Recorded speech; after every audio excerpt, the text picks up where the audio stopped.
আচ্ছা, ভাবতে পারেন মাত্র একটা ভাবনা কিভাবে গোটা একটা জাতিকে বদলে দিতে পারে।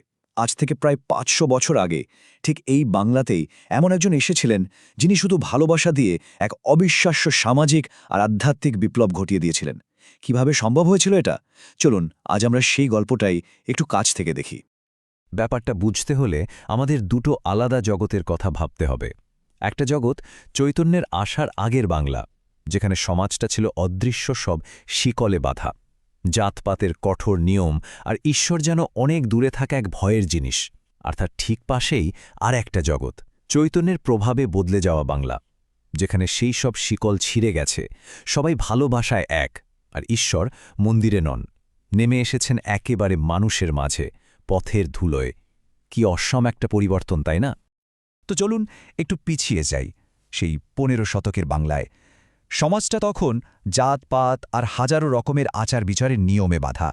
মানে একজন মানুষের পরিচয় তার জন্মে, তার কাজে নয়। ধর্ম ছিল, কিন্তু সাধারণ মানুষের জন্য তা ছিল খুব কঠিন, খুব জটিল। ঈশ্বরের কাছে পৌঁছনো তো দূরের কথা, তাকে ভয়েই পেত বেশি। আর ঠিক এই রকম একটা দমবন্ধ করা পরিবেশেই নবদ্বীপে জন্ম নিলেন এক অসাধারণ প্রতিভাবান ব্যক্তি, নিমাই পণ্ডিত।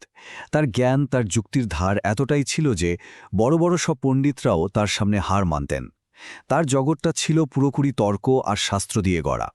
সেখানে আবেগের কোনো জায়গা ছিল না বললেই চলে। কিন্তু তারপর এমন একটা ঘটনা ঘটল যা সব কিছু একেবারে উলটপালট করে দিল। গয়ায় একটা তীর্থযাত্রায় গিয়ে তার এমন এক উপলব্ধি হল যা তার ভেতরটা নাড়িয়ে দিয়ে গেল। তিনি বুঝতে পারলেন, এই যে এত তর্ক, এত জ্ঞান, এসব দিয়ে ঈশ্বরকে বাধা যায় না। তাকে পেতে গেলে লাগে খালেজ ভালোবাসা। আর সেই মুহূর্তেই যুক্তির প্রতীক নিমাই পণ্ডিতের ভেতরে জন্ম হল প্রেমের এক জীবন্ত রূপের। এরপর তিনি যে পথটা দেখালেন সেটা ছিল এক কথায় বৈপ্লবিক। তিনি বললেন সংকীর্তনের কথা। এর মূল আইডিয়াটা ছিল অবিশ্বাস্য রকম সহজ। ঈশ্বরের কাছে পৌঁছতে কোনো বিরাট যজ্ঞ, কোনো দামি পুজো বা কোনো পুরোহিতের দরকার নেই, কিচ্ছু না। যে কেউ, সে শিক্ষিত হোক বা না হোক, ধনী হোক বা গরিব, শুধু মন থেকে ভালোবেসে তার নাম গাইলেই হবে। আর তার এই বিপ্লবের একেবারে কেন্দ্রে ছিল একটা সহজ কিন্তু অসম্ভব শক্তিশালী কথা: ভক্তের কোনো জাত নেই, ধর্ম নেই, আছে শুধু প্রেম। ভাবুন তো একবার, এই একটা লাইন সমাজের হাজার বছরের পুরনো দেওয়ালে কেমন একটা হাতুড়ির ঘা মেরেছিল। তিনি বুঝিয়ে দিলেন, ভালোবাসার সামনে মানুষের বানানো সব পরিচয় একেবারে অর্থহীন। এই ভাবনাটাকে কিন্তু তিনি পুঁথির মধ্যে বা মন্দিরের চার দেয়ালের ভেতরে আটকে রাখেননি। না, তিনি এটাকে নিয়ে এলেন একেবারে রাস্তায়, হাটে, বাজারে, অলিতে গলিতে। ঢোলের শব্দ, করতালির আওয়াজ আর হরিবোল ধ্বনিতে চারদিক মুখরিত করে তিনি পথে নামলেন। আর সত্যি সত্যি বাংলা জুড়ে যেন এক প্রেমের জোয়ার চলে এলো। আর এই জোয়ারের সবচেয়ে অবাক করা দৃশ্যটা কি ছিল জানেন? কারা ছিলেন এই কীর্তনের দলে? একদিকে সমাজের মাথা, ব্রাহ্মণরা, তো আরেকদিকে তথাকথিত অস্পৃশ্য শূদ্ররা, এমনকি মুসলমান ভক্তরাও ছিলেন, নারীরাও ছিলেন। যেখানে একজনের ছায়া মারানো পাপ ছিল, সেখানে সবাই হাত ধরে একসাথে গাইছে, নাচছে। এর চেয়ে বড় বিপ্লব আর কি হতে পারে? আর এটা কিন্তু শুধু কথার কথা ছিল না। তিনি যা বিশ্বাস করতেন তা নিজের জীবনে করে দেখিয়েছেন। সমাজের বানানো প্রত্যেকটা দেয়াল তিনি নিজের হাতে ভেঙেছেন। যেমন ধরুন হরিদাস ঠাকুরের কথা।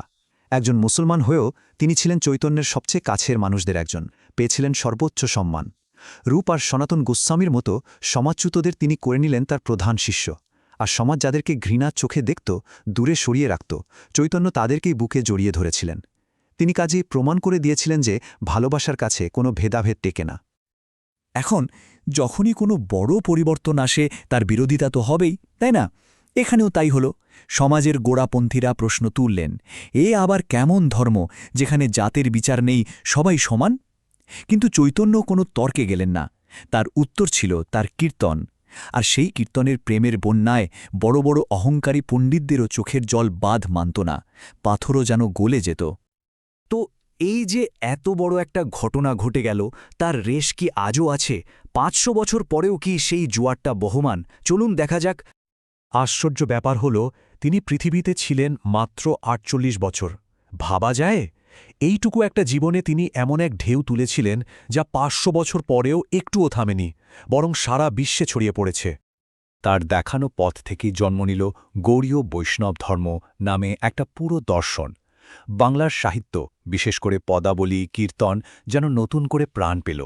আর সবচেয়ে বড় কথা, ঈশ্বর আর মন্দিরের কঠিন পাথরের মূর্তি হয়ে রইলেন না, তিনি মিশে গেলেন মানুষের গানে, ভালোবাসায়, প্রতিদিনের জীবনে। আজ যে আমরা সারা পৃথিবীতে ইসকনের মতো সংগঠন দেখি, তার শুরুটাও কিন্তু সেই মানুষটার জ্বালানো মশাল থেকেই। তাহলে সবকিছুর শেষে তার মূল শিক্ষাটা কি? খুব সহজ। ধর্ম মানুষকে আলাদা করার জন্য নয়, ধর্ম মানুষকে এক সুতোয় বাঁধার জন্য। ধর্মের আসল নাম ভালোবাসা।